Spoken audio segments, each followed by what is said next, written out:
Check a Pro Joe here on the Check a Pro radio show. So it's time to replace your air conditioning unit. And the question is how long does it take to do it? 2 hours or 2 days or somewhere in between? Brandon Day is joining me from Daycool Heating and Air to answer that question. Hey, Brandon. Nay.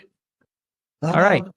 The easiest answer to that question is for normal, what we call a change out in the industry, half a day, depending on what's being done. It could take, if it's just a little outside unit, 2-3 hours. If it's whole system inside out, 4 to 6 hours. In an attic takes longer. You're slower coming through the home. If you're doing duct and such, that usually takes a day or two. Because you got a demo and working in an existing home, it's hard to keep everybody's valuables, and you work slower because you're trying not to damage anything throughout the home. So it doesn't take that long. I mean, we do 2 or 3 change outs a day. Yeah. If everything is relatively common and normal, it shouldn't take that long. Easier to take it out. The old one, putting in the new one may take a little while longer, but you guys have been doing this for a very long time. It becomes routine for you and your crew, right? Yeah. Oh, yeah. We have processes and systems. It's putting a box in a box. A box, a square box, and square hole. We have where we try to excel is in the customer service.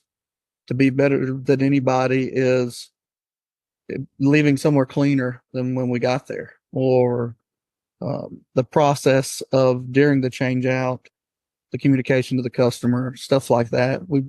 Because it's kind of can be intruding in people's private homes, trying to do that and do it efficiently, do it right, make sure everybody's happy. I agree.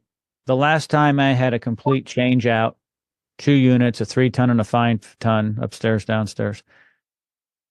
We did it in November, which I think was a good time of year, because when you do it in July and August or September, that's a real tough time of year in your neck of the woods, my friend, right? Oh, yeah. So I would recommend to people to do it in what I call the off season, like the winter, because you can pretty much get by without heating and air conditioning longer than you can do without having air conditioning in the summertime. What are your thoughts on that? Well, being in the air conditioning business, I don't want you to wait. Secondly, but no, it does. That is good for us, but it never works out that way. Anybody we see is hot and they want it cold quick. And the humidity here, you can lick the air in Mobile, Alabama. It's sticky all the time. So imagine that in an enclosed house with no air movement. So, I would like it would in optimal. Yeah. It would be great to wait till November. Then, we're still gonna have a lot of hot people in July and April.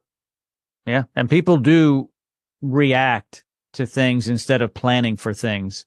Same thing with building a swimming pool. People get the idea on May 15th. Well, if they had thought about it in September, they could have had it built over the winter time and they'd be ready for the spring and summer.